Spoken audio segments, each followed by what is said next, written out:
नमस्कार साथियों, जैसा कि आप मेरे पीछे स्क्रीन पर देख रहे हैं, हमें विदेशी मुद्रा क्यों चाहिए।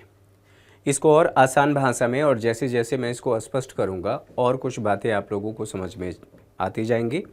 और एक आम व्यक्ति क्या डॉलर का प्रयोग करता है या विदेशी मुद्रा का प्रयोग करता है, अगर प्रयोग करता है या उसे चाहिए तो क्यों चाहिए, उसका कारण क्या है और हमें विदेशी मुद्रा की प्राप्ति कहाँ से होती है, विदेशी मुद्रा हम क्यों चाहते हैं, इत्यादि सभी बातें आज के सेशन में आप लोगों का कवर होगा। तो सबसे पहले काल्पनिक एग्जाम्पल के जरिए, कहानी के जरिए समझने की कोशिश करते हैं। आप लोगों ने इससे पहले के क्लास में निरहुआ नामक कैरेक्टर के बारे में समझा था, निरहु, घुरहु और कतवारू। फिलहाल के लिए आज के सेशन में केवल और केवल हम निरहु का प्रयोग करेंगे जो अमेरिका घूमने गए हैं। ये है निरहु, ये अमेरिका जा रहे हैं घूमने के लिए। ये जैसे ही एयरपोर्ट पर उतरे उन्होंने टैक्सी लिया और टैक्सी लेने के बाद ये होटल चले गए। टैक्सी वाले से इन्होंने पूछा कि बताओ भैया कितना हुआ। इन्होंने कहा, टैक्सी वाले ने कहा $120। इन्होंने कहा कि भाई रुपया नहीं लोगे। उसने कहा कि ये अमेरिका है, यहाँ रुपया नहीं डॉलर चलता है, डॉलर मुझे चाहिए। इस टैक्सी वाले ने कहा कि आपको मुझे डॉलर ही देना पड़ेगा। इन्होंने कहा कि मेरे पास तो रुपया ही है। इन्हें पहले पता नहीं था या किसी ने बताया नहीं था या किसी कारण बस ये निरहु भूल गए हैं। टैक्सी वाले ने वापस इनको एयरपोर्ट लेकर के आया और जैसे ही ये एयरपोर्ट पहुँचे इन्होंने कहा कि भाई ऐसा क्यों कर रहे हो, क्या वापस मुझे एयरपोर्ट छोड़ने जा रहे हो। तो टैक्सी वाला समझदार था, उसने कहा कि नहीं नहीं, आप परेशान मत होइए, आपको मैं वापस एयरपोर्ट छोड़ने नहीं जा रहा हूँ, मैं करेंसी एक्सचेंज काउंटर के पास ले जा रहा हूँ। तो निरहु ने कहा कि ये क्या होता है।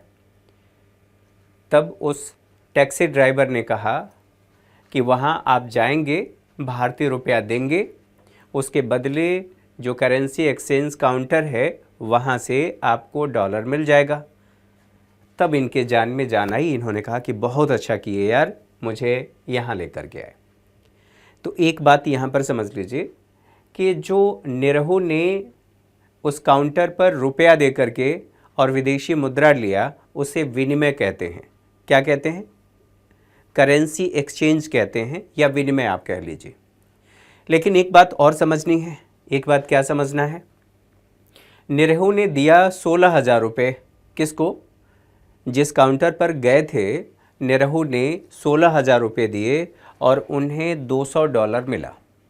एग्जाम्पल के तौर पर ऐसे समझ लेते हैं, निरहु ने उस काउंटर पर बैठे व्यक्ति को 800 रुपये दिया और उसके बदले में उस व्यक्ति ने बाकी जो उसका एक्सचेंज रेट बनता था, बाकी सारी चीज़ें कमीशन वगैरह काटने के बाद उन्हें $10 दे दिया। अलग से उसने अपना कमीशन ले लिया। इन्होंने कहा कि भाई मैंने इतना रुपया दिया और आपने केवल और केवल मुझे $10 दिया। तो इसका मतलब क्या हुआ? इससे ये बात समझ में आ गई कि $1 बराबर 80 रुपया। $1 बराबर 80 रुपया। इसको कहते हैं विदेशी विनिमय दर। अर्थात विदेशी मुद्रा की एक इकाई को खरीदने के लिए जितनी हमें घरेलू मुद्रा की आवश्यकता होती है, इसे विदेशी विनिमय दर कहते हैं। यहाँ तक बातें समझ में आ गई। अब समझना ये है कि निरहु आखिर अमेरिका गए क्यों थे। अमेरिका गए थे ये घूमने के लिए, और चूंकि ये घूमने के लिए गए थे तो मैं इसको ऐसे कह सकता हूँ कि ये पर्यटन के लिए गए हैं। तो पहली बात, हम जब किसी दूसरे देश में घूमने जाते हैं तो ग्लोबल करेंसी के रूप में सर्वमान्य मुद्रा या ऐसे कह सकते हैं कि सर्वग्राह्य मुद्रा सभी जगहों पर यानी कि सभी देशों में जो स्वीकार किया जाता है, कुछ अपवाद को छोड़ करके, डॉलर है। तो ग्लोबली डोमिनेंस करेंसी है डॉलर, यानी कि सभी देश इसे स्वीकार करते हैं। स्वाभाविक सी बात है, अब हमें डॉलर की आवश्यकता इसलिए है, हम अमेरिका जाएं, जापान जाएं या किसी भी देश में जाएं, उस देश की मुद्रा हमें चाहिए। क्यों चाहिए? क्योंकि हम उस देश में पर्यटन के लिए जा रहे हैं। जो भी सर्विसेज लेंगे या जो भी वहाँ से वस्तुएं खरीदेंगे उसके बदले हमें पेमेंट करना पड़ेगा। पेमेंट रुपए में नहीं होगा, हमें डॉलर में या उस देश की मुद्रा में करना पड़ेगा। तो यहाँ समझने वाली बात यह है कि केवल यहाँ डॉलर की ही बात नहीं हो रही है, अन्य देशों की मुद्राओं के बारे में भी बात हो रही है। ठीक है, चाहे वो जापान की मुद्रा हो, रूस की मुद्रा हो, या फिर अमेरिका की हो, या किसी देश की मुद्रा हो। यहाँ तक बात समझ में आ गई। अब बात यह है कि वही जो पुराना हमारा सवाल था, यानी कि शुरू में जो मैंने कहा कि हमें विदेशी मुद्रा क्यों चाहिए, तो हमें विदेशी मुद्रा इसलिए चाहिए क्योंकि हम दूसरे देश में पर्यटन के लिए जा रहे हैं, तो हमें वहाँ पर खर्च करने के लिए या वस्तुओं और सेवाओं का उपभोग करने के लिए विदेशी मुद्रा चाहिए। तो उसको मैंने कहा पर्यटन के लिए। अब बात करते हैं, मान लीजिए हमारे पास कोई सामान नहीं है, हमारे पास कच्चा तेल नहीं है, ऐसे समझिए हम अपनी ज़रूरत का 80 से 85% कच्चा तेल हम दूसरे देशों से आयात करते हैं। स्वाभाविक सी बात है, जो वस्तु हमने ख़रीदा है, यानी कि हमारे पास नहीं है, हमने उसे ख़रीदा है दूसरे देश से, हमें उस देश को भुगतान करना पड़ेगा। तो इसको इकॉनमी की भाषा में कहूँ तो जो हमने वस्तु आयात किया है या विदेशों से सामान खरीदा है, उसके बदले हमें भुगतान करना पड़ेगा, यानी कि पेमेंट करना पड़ेगा, चुकाना पड़ेगा। तो हमें आयात का भुगतान करने के लिए विदेशी मुद्रा चाहिए। अच्छा, मान लीजिए भारत सरकार किसी दूसरे देश से या किसी अंतर्राष्ट्रीय संगठन से ऋण ले लेती है। अमेरिका से हमने ऋण ले लिया, जापान से हमने ऋण ले लिया, या किसी भी अन्य देश से हमने ऋण ले लिया। तो जो ऋण लिया है ब्याज के साथ हमें लौटाना भी पड़ेगा, और लौटाएंगे। जो हमें मिला है ऋण, वो किस में मिला है? अगर अमेरिका से ऋण लिया है और अगर मसाला बॉन्ड नहीं है, तो उसे छोड़ करके हम ये कहेंगे कि हमें विदेशी मुद्रा में ऋण प्राप्त हुआ है, यानी कि डॉलर के रूप में प्राप्त हुआ है। अब उसका भुगतान करना पड़ेगा, ऋण का भुगतान जो हमने लिया है। कैसे करेंगे? क्या ऐसा थोड़ी हो सकता है कि हमने वहाँ से डॉलर में ऋण लिया है और हम रुपए में भुगतान कर दें? ऐसा नहीं हो सकता। हाँ, अगर देश सहमत हो जाए तो उसकी बात अलग है, लेकिन हमें उस ऋण का भुगतान करना है तो हमें डॉलर की आवश्यकता होगी। तो हमें विदेशी मुद्रा क्यों चाहिए? क्योंकि विदेशी ऋणों का भुगतान करना है। अगर ब्याज का भुगतान करना है तो भी, अगर ऋणों का भुगतान करना है तो भी। अच्छा, मान लीजिए हम अपने पड़ोसी देश नेपाल की बात कर लेते हैं। नेपाल में चीन अपनी उपस्थिति लगातार बनाने की कोशिश कर रहा है, बना भी चुका है। तो हम ये चाहते हैं कि नेपाल हमारे ऊपर निर्भर रहे, नेपाल से हमारे संबंध बेहतर रहें, और इसके लिए अपनी अवस्थिति का फ़ायदा उठा करके, यानी कि अपनी भौगोलिक अवस्थिति का लाभ उठा करके नेपाल हमसे बार्गेनिंग करता है। बार्गेनिंग मतलब मोल भाव। आप जाते हैं सब्जी लेने तो मोल भाव करते हैं ना, इतना में दे दो, नहीं तो बगल वाला तो इतने का ही दे रहा है, यही तो कहते हैं। और यानी कि मोल भाव कहते हैं, नहीं इतने में ही दे दो। नेपाल हमसे क्या कहता है? अगर आप मेरी वित्तीय सहायता करते हैं तो ठीक है, अगर योजनाओं के माध्यम से या किसी परियोजना का विकास करना है, हमारे देश में सड़कें बनानी है, पुल बनाना है, या कुछ और कार्य करना है, विकास कार्य करना है, अगर आप सहायता दे रहे हैं तो ठीक है, नहीं तो चीन तो चेक लेकर के खड़ा है। इसे कहते हैं चेक बुक पॉलिसी। चीन के संदर्भ में ये चेक बुक पॉलिसी है। अब नेपाल ने हमारे ऊपर दबाव कैसा बनाया कि अगर आप मुझे देंगे तो ठीक है, नहीं तो चीन देने के लिए तैयार है। हमारी मजबूरी है कि हम नेपाल को कुछ अनुदान देंगे। अनुदान, अनु हटा दीजिए, आपके जीवन में है तो रखिए, बाकी अनु हटा दीजिए। और दान, दान में दी गई संपत्ति तो ली नहीं जाती है। भारत सरकार ने नेपाल को अपने देश में परियोजनाओं के विकास के लिए, मान लेते हैं थोड़ी देर के लिए, 1 लाख करोड़ अनुदान दे दिया। तो अनुदान दिया तो ये विदेशी मुद्रा में ही तो दिया जाएगा। अब सोचिए, हम विदेशी मुद्रा में दे रहे हैं, या किसी अन्य देश को, हम श्रीलंका की बात कर सकते हैं, मालदीव की बात कर सकते हैं, हम किसी अन्य देश की बात कर सकते हैं। तो अगर किसी देश को भारत अनुदान देता है तो वह किस रूप में देगा? विदेशी मुद्रा में देगा। तो अनुदान के लिए भी हमें विदेशी मुद्रा चाहिए। एक और बात सोचिए कि अभी जो वर्तमान सरकार है, मोदी सरकार, पिछले आप कहेंगे कि ये तीसरा कार्यकाल चल रहा है। इस कार्यकाल में अभी इसको तीसरे कार्यकाल को हटा करके ऐसा मान लीजिए कि मोदी का भी पहला कार्यकाल चल रहा है। तो मोदी जी से पहले जो सरकार थी उस सरकार ने दूसरे देश से ऋण ले लिया। अब ये मत कहिएगा कि मैं कांग्रेस को ही कह रहा हूँ या मोदी जी को नहीं कह रहा हूँ, यहाँ पर मेरा मतलब वो नहीं है। अगर आपको लगता है तो आप कह सकते हैं, मेरा केवल इतना मतलब है कि मैं आपको समझा सकूं। तो मान लीजिए मोदी जी से पहले की जो सरकार थी उस सरकार ने दूसरे देशों से ऋण लिया था। अब जो ऋण लिया गया है उस ऋण का भुगतान करना है, तो भुगतान करने के लिए हम क्या कहेंगे, लिए गए पिछले ऋणों का भुगतान करने के लिए भी हमें विदेशी मुद्रा चाहिए। ठीक है। अच्छा, अब एक बात और सोचिए, भारत की कोई कंपनी, रिलायंस, अडानी, अंबानी, जो भी कह लीजिए, कोई भी कंपनी कह लीजिए, वो किसी दूसरे देश में जाकर के फैक्ट्री लगा रहे हैं, अर्थात इन्वेस्ट कर रहे हैं, निवेश कर रहे हैं। स्वाभाविक सी बात है, जब वो कंपनी या कोई भी निजी क्षेत्र की कंपनी दूसरे देश में जा कर के अपनी यूनिट स्थापित कर रही है, वहाँ पर निवेश कर रही है, उत्पादन करेगी, तो क्या वो रुपए में लेकर के जाएगी और बाकी सभी कार्यों के लिए जो कारक मतलब जो सेवाएं देंगे उनका भुगतान करना पड़ेगा, उसके बदले भुगतान तो करना पड़ेगा। तो पहले निवेश की बात कर लेते हैं। निवेश करने जाएंगे तो रुपया लेकर के तो जाएंगे नहीं, उस समय भी हमें विदेशी मुद्रा चाहिए।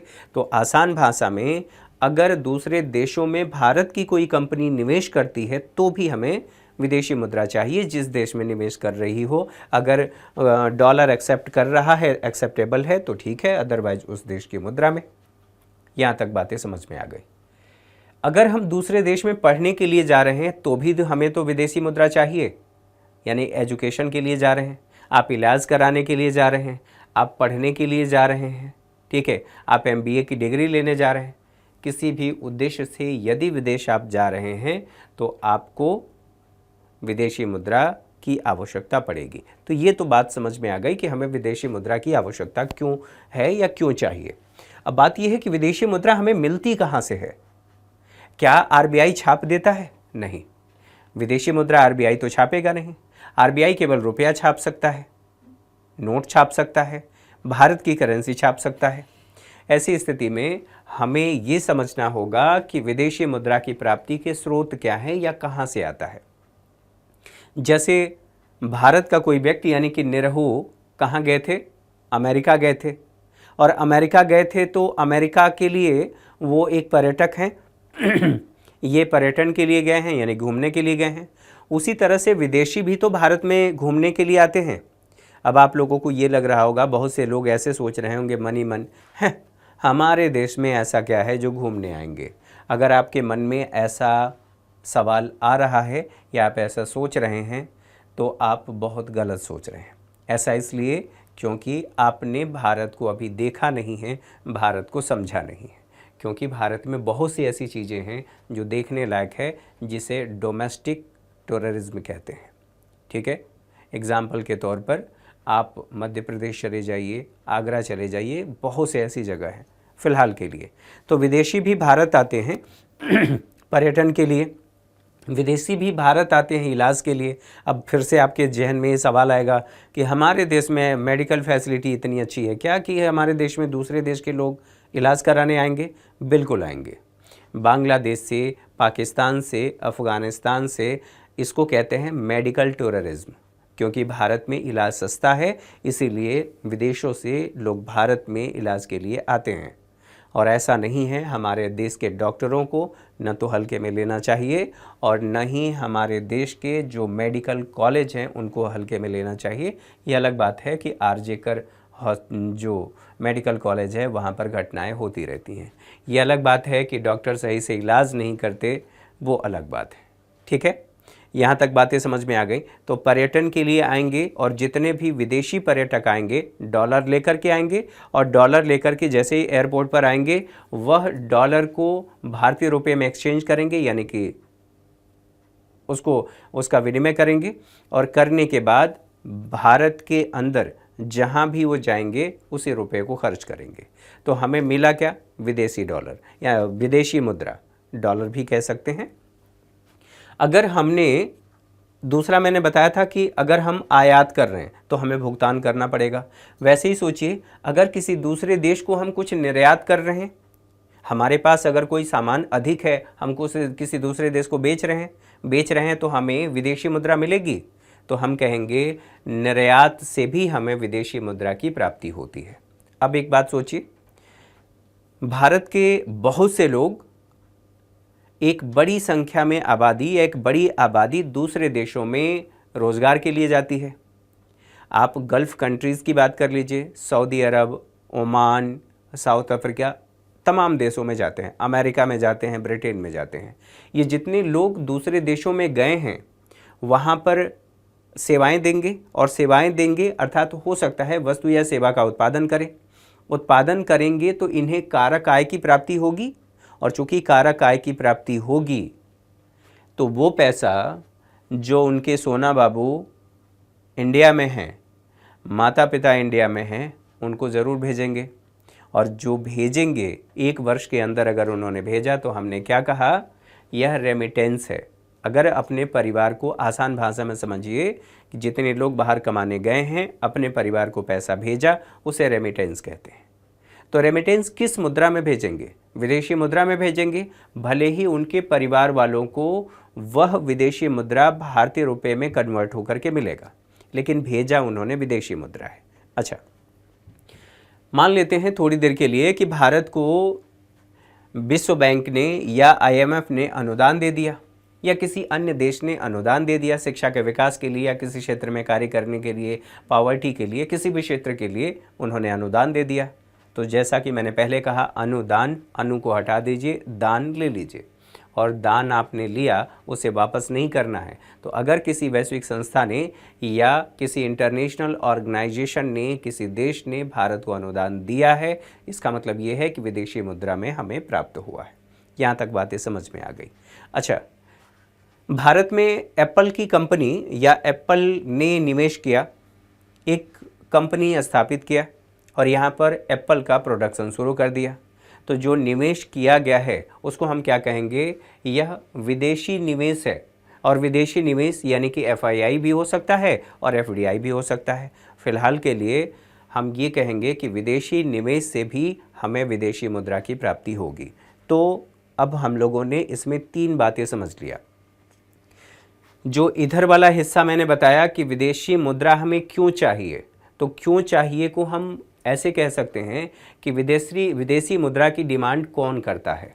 मैं और आप नहीं करते हैं, सामान्यतः मैं और आप नहीं करते हैं। अगर हम विदेश घूमने जाते हैं तब हम डिमांड करते हैं, ठीक है। इसको कहते हैं विदेशी मुद्रा या डॉलर की डिमांड, और जहाँ से हमें प्राप्ति हो रही है उसको कहते हैं सप्लाई यानी आपूर्ति। तो डॉलर की आपूर्ति कहाँ से होती है? तीसरी बात हमने समझा कि विदेशी विनिमय दर हम किसे कहते हैं, अर्थात विदेशी मुद्रा की एक इकाई को खरीदने के लिए जितनी घरेलू मुद्रा की आवश्यकता है उसे विदेशी विनिमय दर कहते हैं। तो मुझे लगता है आसान भाषा में आप लोगों को ये बात समझ में आ गई होगी कि विदेशी विनिमय दर किसे कहते हैं, विदेशी मुद्रा की डिमांड कब होती है, कौन करता है, हमारी आवश्यकता क्या है, और हमें विदेशी मुद्रा की प्राप्ति कैसे होती है। आज के सेशन में इतना ही, अगले क्लास में मुलाकात होगी। तब तक के लिए नमस्कार, ढेर सारी शुभकामनाएं। कमेंट करके अपनी प्रतिक्रिया ज़रूर दें, आपकी प्रतिक्रियाओं का इंतज़ार रहता है।